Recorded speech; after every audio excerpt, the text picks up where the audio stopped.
Thrissur Varadiyam government UP. സ്കൂളിൽ Puzhakkal block തല പ്രവേശനോത്സവവും Thrissur west ഉപജില്ലാ പ്രവേശനോത്സവവും നടന്നു. ഒപ്പം സ്കൂളിന്റെ പാചകപ്പുര ഉദ്ഘാടനവും നിർവഹിച്ചു. സ്കൂളിന്റെ ചിരകാല സ്വപ്നമായിരുന്നു സ്വന്തമായി ഒരു പാചകപ്പുര എന്നത്. ഉദ്ഘാടനത്തിന് വടക്കാഞ്ചേരി എം.എൽ.എ. സേവ്യർ ചിറ്റിലപ്പള്ളിയും എത്തി. സ്കൂളിന്റെ ഏതു പ്രവർത്തനത്തിനും ഒപ്പം നിൽക്കുന്നയാളാണ് എം.എൽ.എ. സ്കൂൾ നവീകരണത്തിനായി 1.5 കോടി രൂപയുടെ ഫണ്ടും അനുവദിച്ചിട്ടുണ്ട്. ഉദ്ഘാടന ശേഷം പായസം കൂടി കഴിച്ചാണ് എം.എൽ.എ. മടങ്ങിയത്. പ്രവേശനോത്സവം പുഴയ്ക്കൽ ബ്ലോക്ക് പഞ്ചായത്ത് പ്രസിഡന്റ് ശ്രീമതി ലീല രാമകൃഷ്ണനാണ് ഉദ്ഘാടനം ചെയ്തത്. ഗ്രാമപഞ്ചായത്ത് പ്രസിഡന്റ് ശ്രീമതി തങ്കമണി ശങ്കുണ്ണി അധ്യക്ഷപദം അലങ്കരിച്ചു. School headmistress Shrimati Latha PA. സ്വാഗതം ആശംസിച്ചു.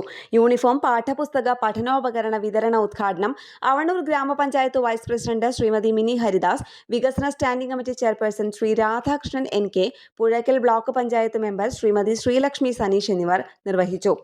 വാർഡ് മെമ്പറായ Shri Sajeevan CB, Shrimati Mini Simon, Thrissur west AEO Shri PJ. Biju, Thrissur west BPC Shrimati Geetha TR, SMC chairman Shri K. Krishnakumar, PTA president Shri Sooraj CR, OSA secretary Shri Mukundan VK, OTA secretary Shrimati Rukmini PL, മാതൃസംഘം കൺവീനർ ശ്രീമതി രേഷ്മ വിപിൻ, ജാഗ്രത സമിതി കൺവീനർ ശ്രീ കരുണൻ പി.കെ, അധ്യാപികമാരായ ശ്രീമതി അജിനി പി. കുമാർ, ശ്രീമതി സുനിത കുമാരി എന്നിവർ ആശംസകൾ അർപ്പിച്ചും സംസാരിച്ചു.